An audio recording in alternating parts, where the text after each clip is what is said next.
Do I hear you singing? Oh my gosh, you have a beautiful singing voice. Sorry, that's your realm. Nah, I publicly embarrassed myself in front of all of the city of Detroit when I worked for the city. And there was a singing contest, and we're technically live on Facebook, but I am going to finish this story.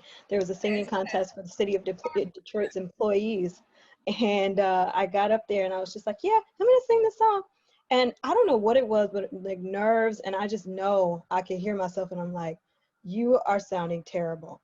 And No, it was just the worst. And I'm like, I will never sing in public again. I think no. I think it was just because there were so many people there. And it was like, your department is counting on you. And I'm like, I don't want to let you down, but this is terrible. And, everybody kept asking, how did you do it? I'm like, horrible. But I think I look back on it and I didn't do that bad. I think I was just full of nerves and I could hear it in my throat. But hello, everybody. We are live on Facebook. And welcome to Quick to Politic. I'm your host, Ernestine Lyons, and I'm glad we got to start with a laugh. I was in the middle of telling a embarrassing singing story. Quick to Politic is the social commentary show that explores contemporary issues. And my guest here today is a wonderful young lady who I'm just proud to know her, and I feel like she is just a wealth of knowledge, and she is just on top of everything. And so Alexis Davis is a Cincinnati native, and she has a passion for youth and public service, and that's what brought her to Detroit. And, as a previous organizer, she noticed that there were ways in which we can create a better quality of life for communities. And so this led to her to start her own podcast, Respectability podcast, and it's dedicated to discussing political and social issues through a Black progressive lens. And speaking of progressives, that's how we met. We actually were 2020 New Leaders Council or NLC fellows. And and now she is in a leadership role with New Leaders Council, and we'll talk a little bit more about that. Um, and so she currently serves as a paralegal for Michigan Community Resource Network, where she engages local nonprofits to help advance their missions and connect them to pro bono legal services. So Alexis, without further ado, welcome to Quick to Politics. Thank you so much, Thank you Malaysia, for for being that. on the show. You're gonna read the whole bio, but I thank you so much. I feel very blessed to be here. Thank you for inviting me. All right. Was there anything that I missed about, just your path to, coming here to the city of Detroit, or anything that you felt really, you want listeners to know about? No, I think you covered it pretty well. I just want to say my podcast is actually called Unrespectability Politics. But yeah, everything else was good. Michigan Community Resources, that's where I work. Love youth. Been in Detroit for about 4 years. So wow, time is really getting there. 4 years. Wow, wow. Oh man. So okay, that's actually going to lead us right into my first question. So you are a Detroit transplant from Ohio, and why Detroit? What keeps you here? And why keep your all of your talents? Because ladies and gentlemen, this woman is very talented. A What lot. keeps you You're being in the very, city of Detroit? very kind. That's a good question. Yeah, I mean, to put it simply, like I really love Detroit. After I graduated from undergrad, shout out to North Carolina A&T, my shirts. Detroit was really the first place that really embraced me as its own. And I just feel like also Detroit really just has such a rich history, from like Motown to Black activism and, the power of the labor unions. There's just so much that I feel like Detroit has to offer. And even in my current work, just being able to witness the beauty and the resilience of the community development sector, with everything that it's being faced with, in terms of like corruption and financial issues, and the fact that Detroit is 80% Black city too as well, is something that really just like warms my heart. There's just so much like fight and drive here. And I'm just really blessed to have learned and listened from folks for about 4 years. That's crazy. So yeah, I love Detroit. It's just a really great place to be.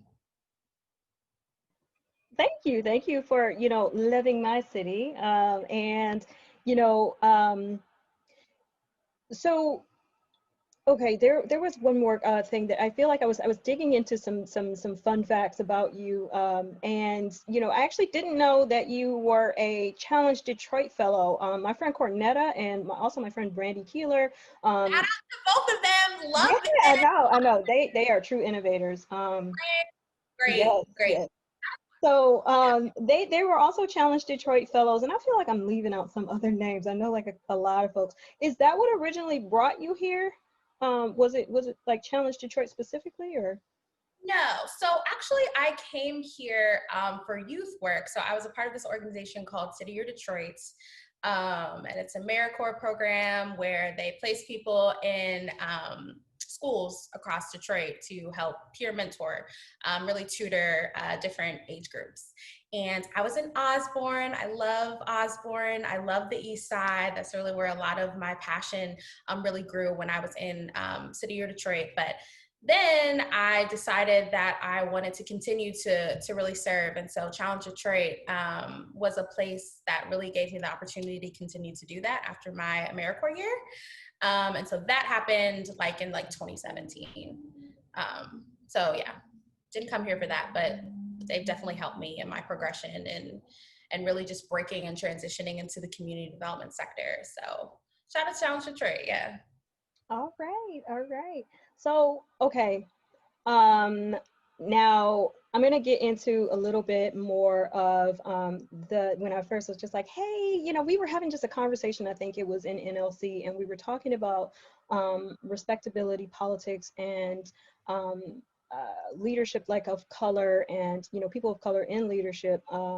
And you know, so we were talking about how society has historically, you know, kind of operated in this sort of anti-blackness. And so in some ways I was wondering, how can we, you know, really fight these systems, you know, and not be subjected to discrimination and oppression? And, you know, what are ways that we can really move the needle forward to, you know, bringing this to being an issue that's kind of writ large for everybody to see that, you know, these are systems that everybody has to, you know, fight against. And what are your thoughts on that? And that was the original question that I was just like, okay, so we need to talk about this on Quick to Politics. Oh, that's fair. That is a very complex question, so I'm going to try to answer it as best as that I can. But yeah, I think that, and I was saying this before to a friend, this country is really reaching a tipping point. There is so much racism and oppression and different external factors that really contribute to why a lot of marginalized folks, whether in leadership or not, are really held back from progression. I think that it can be approached in two different ways. So as a student of abolition, I don't necessarily believe that justice is really going to come under this system, right? The history of this country, the history of what we're going through is honestly too detrimental, I think, to reform. However, I do believe that we still need to do things while we're here. And so if we're taking a reformist approach, I would say that we really need to divest from white supremacy in all of its facets. White supremacy is really the thing that is the catalyst for respectability politics, from the way that we dress, from the way that we talk, from institutions and different professional affiliations that we want to be associated with, right? Because it's going to propel us in our career. We really need to uproot those notions, I think, because that is going to be the only way that we can truly create power for ourselves. I'm not sure if there's like a silver bullet to not being discriminated under this system. I don't know. Right. And I do want to chime in just for a second there, because some of our listeners may not be familiar with the term respectability politics. So viewers and listeners, because we also do the podcast of Her Quick to Politic.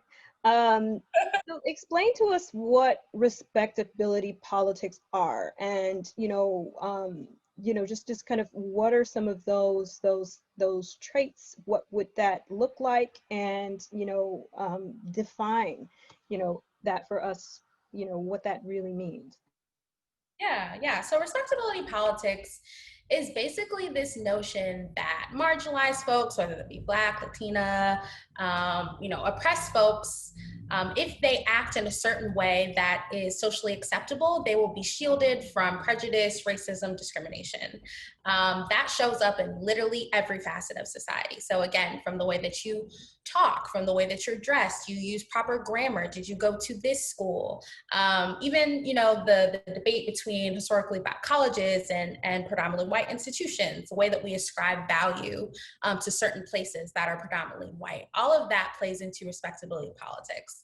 And a lot of that is really fueled by white supremacy. It's this notion that white supremacy basically gets to dictate what is good, what is acceptable, what is really giving you justification for humanity. And I think for Black folks specifically, it's really important for us to divest from those notions, to really think differently about our own humanity and understand that we are good and valuable and deserve every right, just like everybody else. And we shouldn't use these metrics of whiteness to really determine our value and worth. So it's something that has been emerging, I think, in recent years, and people are studying it in academia, but it's always been here. It's really tied to like classism and elitism and all of these other isms. But yeah, it's this notion that you really have to act a certain way to really be seen as a human, and that is very dangerous, especially given everything that's going on.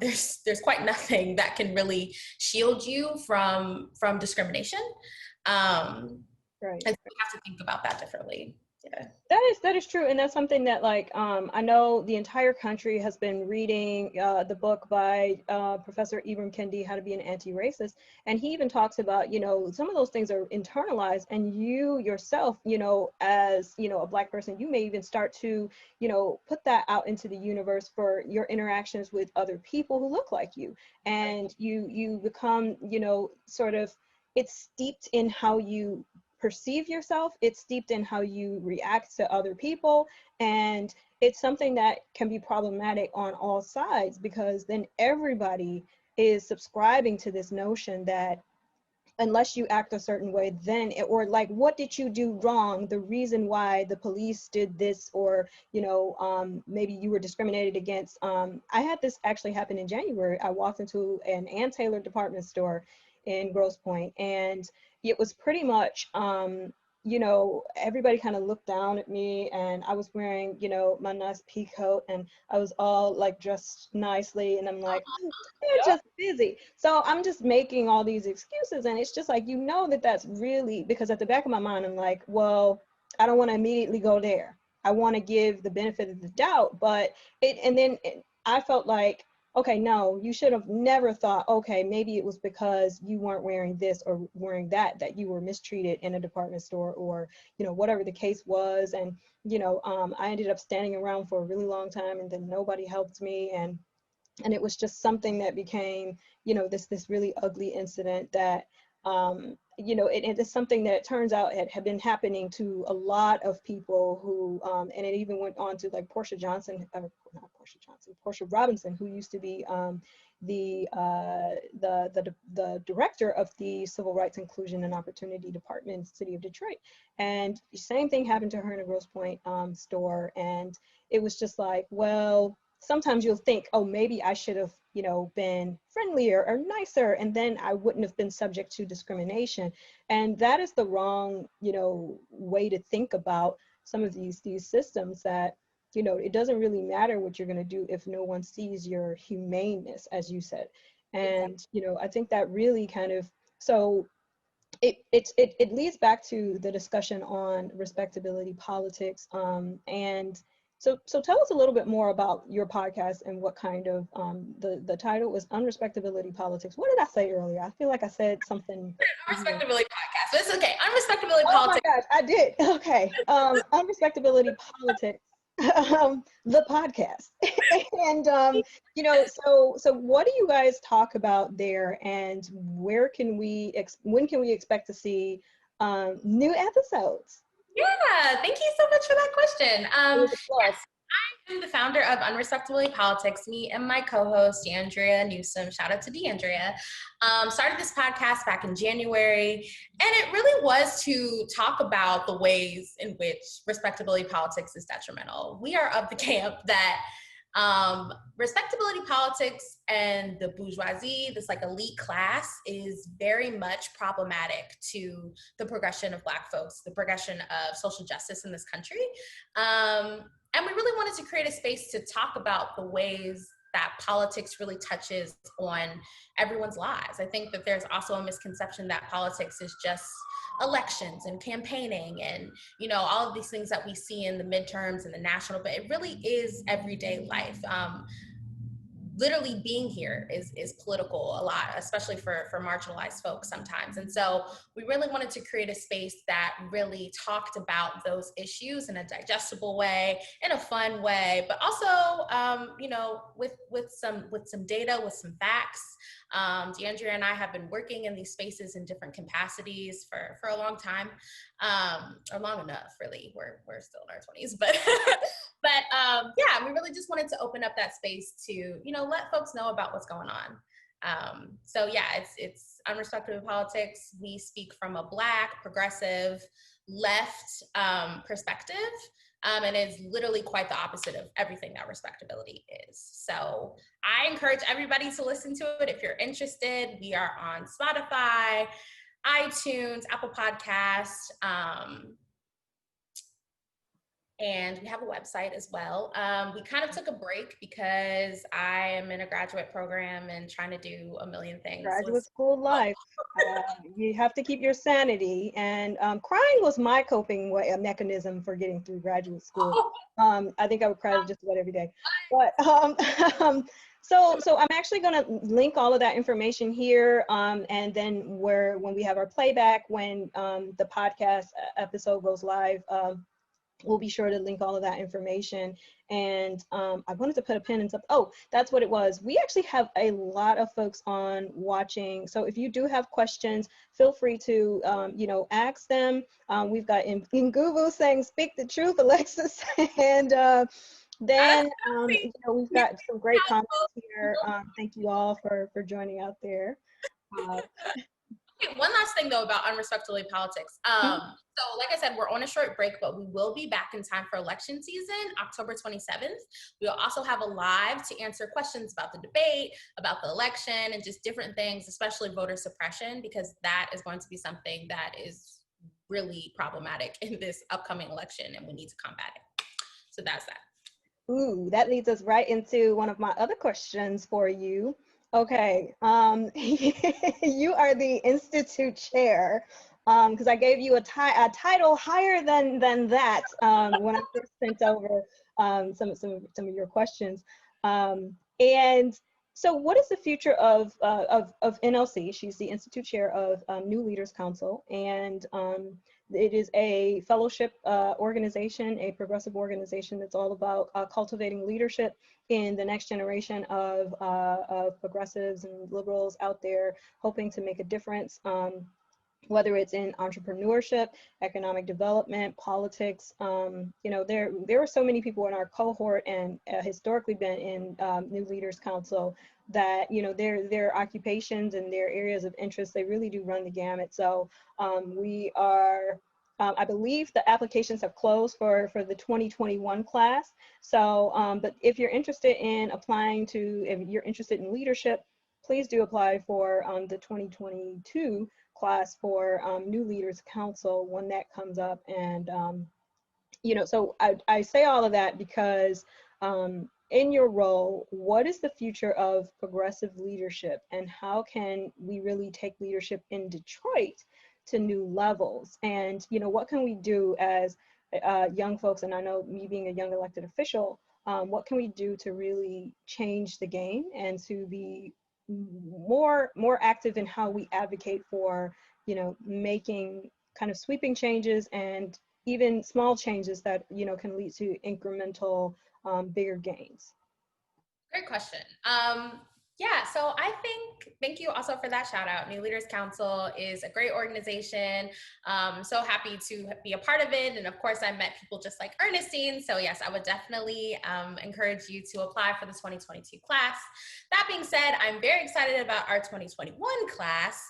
Applications did just close, but we're in the interview process right now, and just given folks who applied, I'm really excited for progressive leadership, both at the local and national level. I think we have some hard hitters like Rashida Tlaib and Ayanna Presley, and even like our local leadership in Detroit, I think is really making strides to make sure that our society is more just. It is rooted in equitable values. I think that a lot of times folks think that we need to do these big macro changes when really the change starts with you, right? It starts with your friends. It starts with coalition building, right? If you're part of this organization and they're doing great work, and another organization that's doing great work, why don't you all get together? I think it also really depends and hinges on fighting obstacles and barriers that impede or stop progressive change. So like I said, voter suppression is something that really should be talking about more, especially in Detroit. So many folks are just so used to not being able to exercise their right to vote. And it's not about wanting to vote. It's not about the desire. It's literally about being stopped at the polls. And so how do we organize around folks who are in communities with others who have the solutions, right? I think that it's really about organizing and being effective. Also, educating ourselves, because none of these things happen in a vacuum, right? The things that we're experiencing now, we've been experiencing for a very long time. And I think it's really just about linking up with folks who know that history, reading books. Books are good. I know the tech age is telling us that things are faster on the internet, but books are still allowed, right? Like, I think it's important to educate ourselves about what's been done. And even documentaries. I mean, some people just maybe don't have the attention span, even though every people should read. You really should. It really does help. It's almost like meditation. Yeah, you really should. Not only do you right? Or audio podcasts, right? Oh, I love Audible. Somebody just recommended a book to me, and I'm just like, that sounds like a long read, but I love walking and taking my long walks, and but if it's something personal development, I'm gonna be like all over reading it. But sometimes it's like fiction and history, I'm gonna love to listen to via Audible.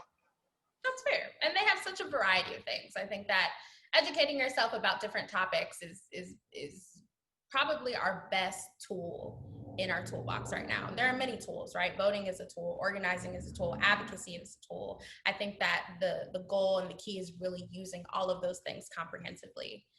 And then we will soar to heights. We're already soaring, this podcast, us talking. Nice. All right. Well, thank you. So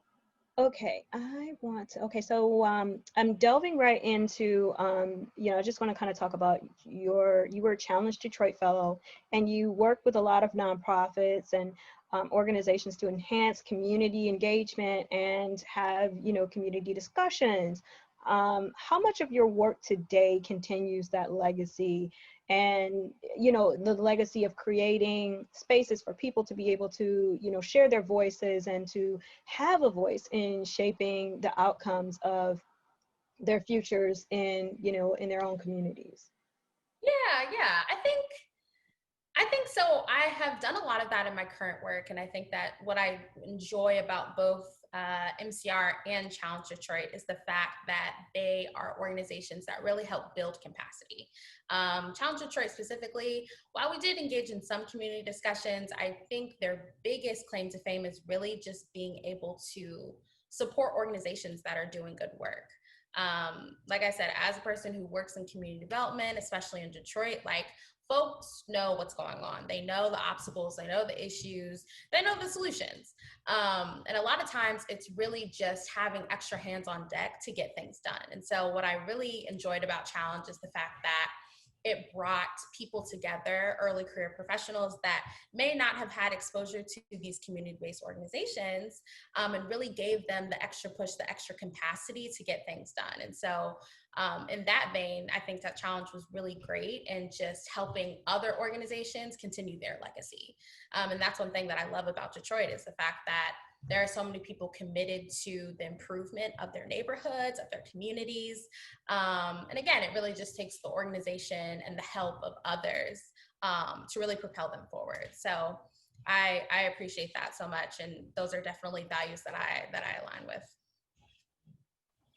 Okay, all right. And I see like that was actually one of our last questions. And so if there are any questions from the audience, we did get a lot of great comments like NLC 2020 is in the building and you know, hashtag Detroit, yes. And then we also, my friend Alicia McKay, who serves on the Harper Woods School Board here in my beloved Harper Woods, you know, that she's saying that Osborne was her neighborhood school. Okay, so nice.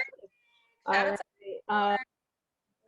Awesome. So okay, you've done some amazing things, and I love that you kind of slipped in there and you were just like, I'm, you know, still in my 20s, and I'm just like, oh my gosh, I love it when you see folks who are, you know, those bright and shining young stars who are just doing amazing things.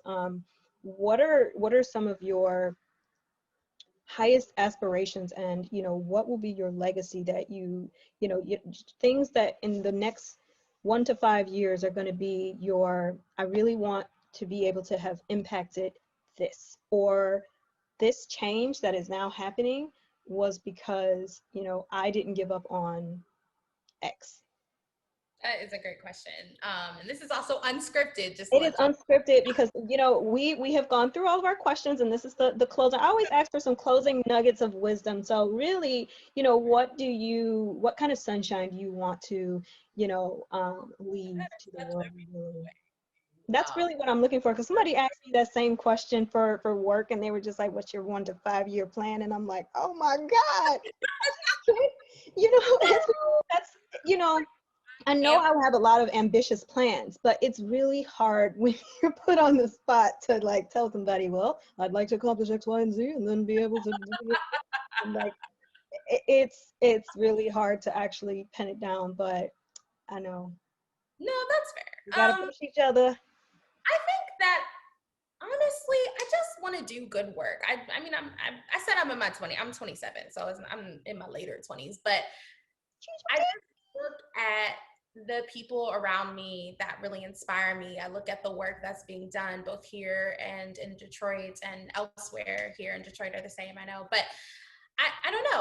I want to be a part of that progressive change. I want to move the movement forward. I don't necessarily envision myself having this legacy that's super attached to me, Alexis Davis, but I want to be able to look back and say, hey, like I had a hand in that. Professionally, I have aspirations to go to law school. I don't know why I want to torture myself with school anymore, but I really want to work with youth. Juvenile justice is really important to me. And really trying to break down some of these systems that really hold our youth back. But outside of that, like I want people to thrive. I want communities to be healthy. And if I can say that I just had like a little piece in doing that, that honestly that's legacy for me. So. Awesome. We did get 2 questions here, and then we are going to wrap it up. And one is from, of course, our best buddy Nguvu. What do you believe is the best course of action for African Americans to receive freedom and liberty, the freedom and liberty that we seek? Wow, that is such a loaded question. Thanks. That is a loaded question. Like I said, it really just it comes down to your school of thought. Like I said before, I am a student of abolition. I believe that a lot of these systems, unfortunately, are irredeemable. Like, we really need to do away with them and come up with something else. If Black folks really want to be liberated, and I mean all Black folks, right, like across the diaspora, we're really going to have to come together and divest from this power structure. That being said, I don't know what the best course of action to that plan is yet, and so a lot of people are still trying to figure out what to do in this in-between time, which is reforming, right? I think it is being engaged, and like I said before, using everything in your toolbox. So like, again, voting is super important, but like, it's not the only tool. And I think especially when you talk about the national and the local level, like those local elections count a lot, and you can probably attest to that too, you know, Ernestine, as you represent Harper Woods. So I think it's just being able to get in where you fit in, know what you're best at, what your niche is, and coming together to really get that done. So that is my easy answer, and off the top. Thank you. And then this is the last question we're going to take. So we actually did get someone named Brandy who said, Alexis, you are a star. Thanks, sis. Alexis Davy. Not Alexis Davy, Brandy Davy. So she also asked the same question about thoughts on a major undertaking for this generation, for millennials to politically or socially, you know, be able to change. And she said in the city, but I really want to know in the Metro Detroit area, because there are a lot of communities that, you know, are looking to, you know, really be game changers. Yeah. That is a really great question. And I don't know if there's one answer. Again, I think it's really important to assess these different systems and the way that you participate in them, right? So I think as like capitalism is on the rise and everybody's doing stocks and trades and gentrification, all of these things are related to each other. And I think that the best way to make action is to make informed action. So that doesn't necessarily have to live within the walls of academia, right? I'm not saying you have to go do a master's program, but really educate yourself on the intersectionality of issues. Like I said, listen to a podcast. You brought up the intersectionality. Yeah, right. So many things. They're just like, and you know, this is a term that, you know, for all of you out there, it's like some things are going to come across. They're going to have cross sections, and they're going to be, you know, things that compound maybe a struggle or make something, you know, just more of a challenge, because there are two kind of different hurdles that you are at the same time trying to overcome.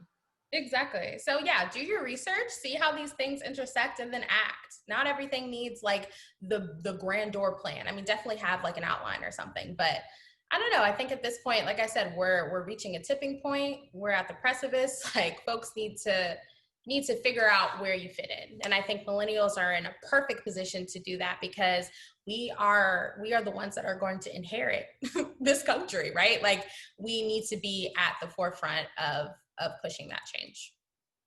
Okay. Well, thank you so much for coming on this show. As always, I love chatting with you, picking your brain, and, you know, thank you for all of you who listened out there and who watched. And, you know, this has been wonderful chatting with you. This has been Quick to Politics. Tell us where, if you want folks to follow you on, you know, social medias or any of that, where can we find you? Yeah, so you can follow me or friend me on Facebook, Alexis Davis. I'm also on Instagram at Alexis B. Jones with 3 S's. Shout out to Junie B. Jones. And yeah, those are my main modes of social media. Check out Respectability Politics for more content, and hopefully you will see Ernestine one day. So I'm excited for that. All right, and I'm looking forward to that day. So thank you so much, and we are going to bid you adieu out there, Facebook. All right, goodbye, everybody. Okay, and for all of you listening out there via the podcast, we are wrapping up. Thank you so much for joining us. And for those of you out there viewing on YouTube, thank you for joining as well. All right.